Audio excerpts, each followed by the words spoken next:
सभी को जय माता दी। कक्षा 12 नामांक के मूल तत्व सब्जेक्ट में मैं गिरीश सर सभी विद्यार्थियों का स्वागत करता हूं। आज हम चैप्टर नंबर 1 में बड़े सवालों का अध्ययन करेंगे जो बोर्ड में 8 मार्क्स का आता है। इन बड़े सवालों के अंदर ये अंश आवेदन आवंटन प्रथम अंतिम के साथ साथ अब जब्तियों की भी एंट्री आएगी। देखेंगे हम सवाल नंबर 14 जो इस प्रकार से है। राज मशीन लिमिटेड ने 10 के कैसे 12 लाख शेयर निर्गमित किए। कितने निर्गमित शेयर किए? 12 लाख। जिस पर रकम निम्नानुसार चुकाई थी।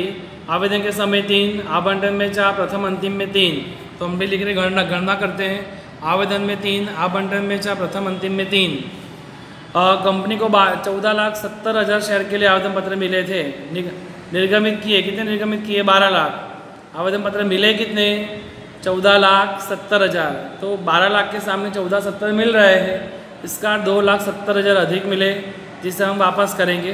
तो लिखा भी होगा उन्होंने कि अतिरिक्त प्राप्त आवेदन अस्वीकृत करके आवेदन के समय प्राप्त रकम वापस की गई है। बराबर है कि नहीं? आकाश की जिसके 2,000 शेयर स्वीकृत किए गए थे उन्होंने आवंटन और अंतिम मांग की रकम नहीं चुकाई थी। तो आकाश के कितने शेयर थे? 2,000 शेयर थे। उसने क्या नहीं भरा? आवंटन और अंतिम मांग की रकम नहीं चुकाई। सनी के 1200 शेयर स्वीकृत किए थे, उसने अंतिम मांग की रकम नहीं चुकाई। तो आकाश और सनी नाम के दोनों व्यक्तियाँ पैसे नहीं चुकाए तो ये अप्राप्त मांग हुई। आगे कंपनी ने जो शेयर पर मांग बाकी थी, मानिए दोनों शेयर पर जो मांग बाकी थी उन शेयरों को जब्त किया। इन दोनों शेयर को जब्त किया और ये जब्त किए सभी शेयर प्रति शेयर 7 की दर से संपूर्ण भरपाई गिनकर पुनः प्रकाशित किए। जिसे धवल ने खरीद लिया, किसने भी खरीदा वो पुनः प्रकाशन है। ये उपर्युक्त व्यवहारों को लिखने के लिए कंपनी की बही में आवश्यक प्रविष्टि पारित कीजिए। तो प्रविष्टि लिखने से पहले गणना करते हैं। गणना में पहले 3 स्टेप। आवेदन, आवंटन, प्रथम अंतिम। तो आवेदन में है 3, फिर 4, फिर 3 लिखा आपने। आवेदन में 3, आवंटन में 4 और प्रथम अंतिम में 3। पहले मिले अंश कितने थे? 14,70,000। तो लिखेंगे मिले अंश 14,70,000 का गुणा 3 से करेंगे।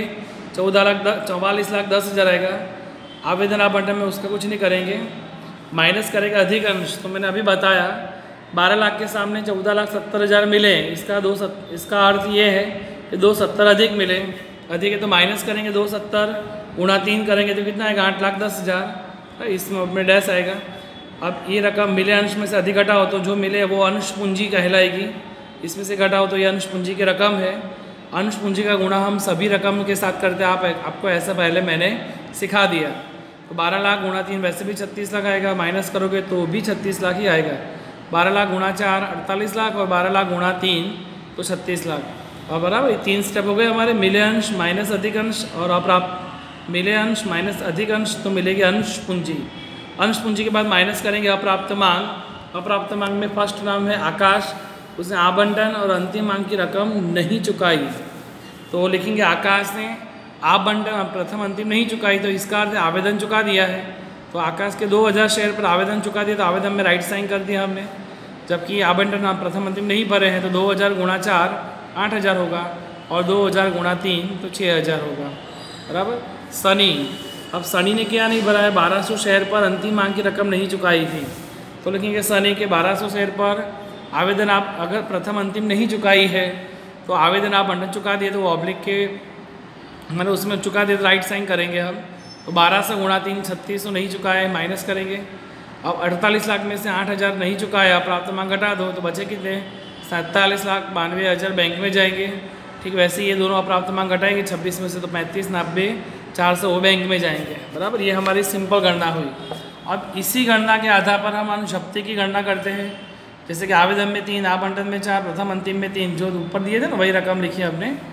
आवेदन, आवंटन, प्रथम अंतिम। अब आकाश ने राइट साइन है। ये आवेदन इसका मीनिंग ये पैसे भरे हैं तो कहाँ लिखेंगे? ऑब्लिक के ऊपर।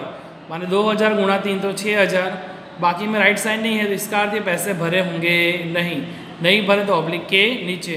माने 2,000 गुणा 4 तो 8,000 होगा और 2,000 गुणा 3 तो 6,000, दोनों ऑब्लिक के नीचे लिखें। अब दूसरा है सनी। सनी में 2 राइट साइन, इसका मीनिंग है पैसे भरे हैं तो ऑब्लिक के ऊपर लिखेंगे, और 1200 गुणा 3 3600 ऑब्लिक के ऊपर आएगा, और 1200 गुणा 4 वो भी ऑब्लिक के ऊपर आएगा 4800, 1200 गुणा 4 बराबर। जबकि यहाँ पे ऑब्लिक नहीं, राइट साइड नहीं है तो ऑब्लिक के नीचे लिखेंगे 1200 गुणा 3 तो 3600। अब यहाँ ऑब्लिक के ऊपर 6000 और 3600 मिला के 9600 ऑब्लिक के ऊपर, नीचे डैश तो डैश। अब यहाँ एक रकम ऑब्लिक के ऊपर है और एक रकम ऑब्लिक के नीचे है, यहाँ डैश है, ऊपर कितनी 4800, यहाँ 8000 है तो 8000, नीचे डैश है तो कुछ नहीं बराबर। हमारा ऊपर की संख्या देखा जाए तो 4800 आएगा, नीचे में कितने हैं 8000, यहाँ ऊपर डैश है, नीचे कितने लिए 6000 और 3600 मिला के 9600। तो ये वाली रकम है वो मिली रकम, और ये कौन सी है नहीं मिली रकम। ये हमारी क्वेश्चंस की केवल गणना हुई, ये सिंपल गणना आवेदन आवंटन प्रथम अंतिम की, और ये शेयर जब्ती की गणना बराबर।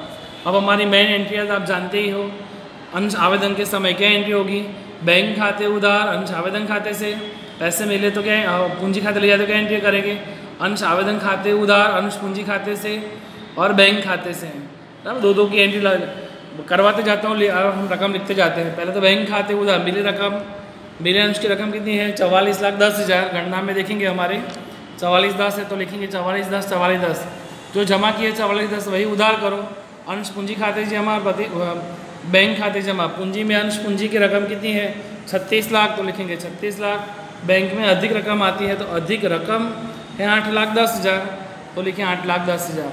ये इन दोनों का जोड़ का पूरा हुआ आवेदन का। अब आवंटन के समय क्या एंट्री होती थी, अंश आवंटन खाते उधार अंश पूंजी खाते से, तो आवंटन में पैसे देखो कितने दिए 48 लाख तो लिखेंगे 48 लाख 48 लाख। इसके पैसे मिले तो मैंने सिखाया तो उल्टा जाओ, बैंक खाते उधार 47,92,000, अप्राप्त मांग खाते उधार 8,000 और आवंटन खाते जमा कितने आएंगे 48 लाख। तो लिखेंगे हम बैंक खाते उधार 47,92,000 तो लिखा हमने भी 47,92,000, अप्राप्त मांग खाते उधार कितनी है 8,000 तो लिखा अप्राप्त मांग खाते उधार 8,000, जबकि आवंटन खाते से कितने हैं 48 लाख है तो लिखा हमने 48 लाख। चलो प्रथम अंतिम मांग के समय क्या एंट्री आएगी, प्रथम और अंतिम मांग खाते उधार अंश पूंजी खाते से, प्रथम और अंतिम मांग की रकम कितनी है 36 लाख तो लिखा 36 लाख। इसमें भी अप्राप्त मांग है तो क्या एंट्री करेंगे, बैंक खाते उधार इतने, अप्राप्त मांग में इन दोनों का टोटल कर देंगे और ये प्रथम अंतिम मांग खाते जमा करेंगे। तो लिखेंगे बैंक खाते उधार 35,90,400 तो लिखा बैंक खाते उधार 35,90,400, अप्राप्त मांग खाते उधार टोटल 9,600 और प्रथम अंतिम मांग खाते जमा टोटल 36 लाख। ये इसकी भी कॉमन एंट्री हो गई बराबर। ये 1 2 3 कॉमन एंट्री है। अब जब्ती की एंट्री आप जानते हो, अंश जब्ती के समय क्या एंट्री होती है, अंश पूंजी खाते उधार अंश जब्ती खाते जमा करके नहीं मिली रकम किसकी है आवंटन खाते से, प्रथम और अंतिम मांग खाते जमा। तो टोटल एंट्री ऐसी होगी कि अंश पूंजी खाते उधार अंश जब्ती खाते से, आवंटन खाते से, प्रथम और अंतिम मांग खाते से, अंश पूंजी खाते उधार। तो टोटल कितनी पूंजी जब्त की हमने, इसके 2,000 शेयर थे, इसके 1,200 शेयर थे, तो कुल मिला के 3,200 शेयर होंगे। तो अंश पूंजी खाते उधार 3,200 शेयर, एक 10 का है तो टोटल होगा 32,000। अंश जब्ती खाते से में मिली रकम आती है तो मिली रकम हमने ये 9,600 और ये 4800 इन दोनों का जोड़ करेंगे बराबर। इसका जोड़ करेंगे, मिली रकम टोटल कितनी हो जाएगी तो 14,400। आवंटन खाते से में नहीं मिली रकम आवंटन में कितनी है, आवंटन ये रहा 8,000 तो लिखेंगे 8,000 और प्रथम अंतिम में भी नहीं मिली रकम कितनी 9,600 तो लिखा 9,600। ये जब्ती की एंट्रियाँ जो मैंने पहले सिखा दी है। अब पुनः प्रकाशन की समझ देखते हैं, पुनः प्रकाशन कैसे हो रहा है। तो सभी शेयर हमने क्या किया था 7 की दर से पुनः प्रकाशित किए थे। तो हम पुनः प्रकाशन कम रकम से तो बैंक खाते उधार अंश जब्ती खाते उधार अंश पूंजी खाते से करेंगे। बैंक खाते उधार 3200 शेयर 7 की दर से निकाले 22,400, जब्ती खाते में 3200 कितने कम रकम पड़ी 3 रुपये तो 3200 गुणा 3 9,600 और टोटल अंश पूंजी खाते जमा करेंगे दोनों का 10 रुपये के हिसाब से तो 3200 गुणा 10 इज इक्वल टू हुए 32,000। और हमारे अंतिम एंट्री जब्ती खाता बंद करते हैं तो अंश जब्ती खाते उधार अंश पूंजी अनामत खाते जमा।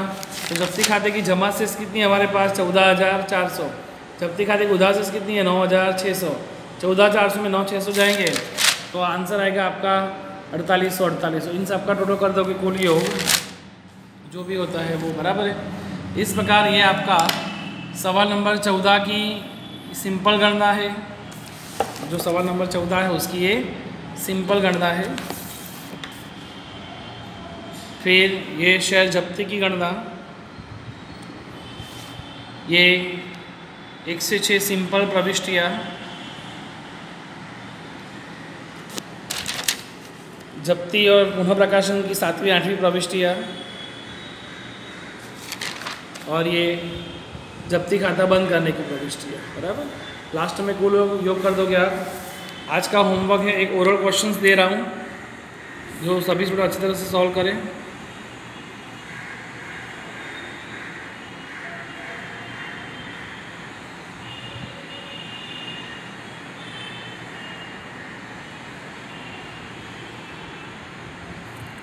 ये ओरल क्वेश्चंस का आंसर है, अब बाद में देखना पूरा सवाल सॉल्व करने के बाद। ये इसकी सिंपल गणना है बैंक खाते तक की, जैसे मैंने करवाया वैसे ही। ये उसकी जब्ती की गणना है, अभी हमने जो सवाल देखा उसके आधार पर। ये इसका रोजनामचा है 1 से 6 एंट्रियों का। ये जब्ती की और पुनः प्रकाशन का रोजनामचा 7वें 8वां, और 9वीं एंट्री है जब्ती खाता बंद करने का रोजनामचा। उसके साथ आपको उदाहरण 11 भी सॉल्व करना है। उदाहरण 11 की उन्होंने गणना बुक में नहीं दी होगी, गणना मैंने बनाई है, तो उसमें ध्यान देंगे सभी स्टूडेंट्स खास। ये सिंपल गणना उदाहरण 11 जो है उसकी सिंपल गणना अब बाद में देखना सॉल्व करने के बाद। ये उदाहरण 11 की जब्ती की गणना, बाकी तो सब आपको आता ही है अच्छी तरह से। ओके बेटा, प्रैक्टिस करना। आज का टोटल होमवर्क रहेगा, ये सवाल नंबर 14 तो सॉल्व करना ही है, उसके बाद आपका ओरल क्वेश्चंस, और उसके बाद आपका उदाहरण 11। ओके बेटा, सभी स्टूडेंट्स को जय माता जी।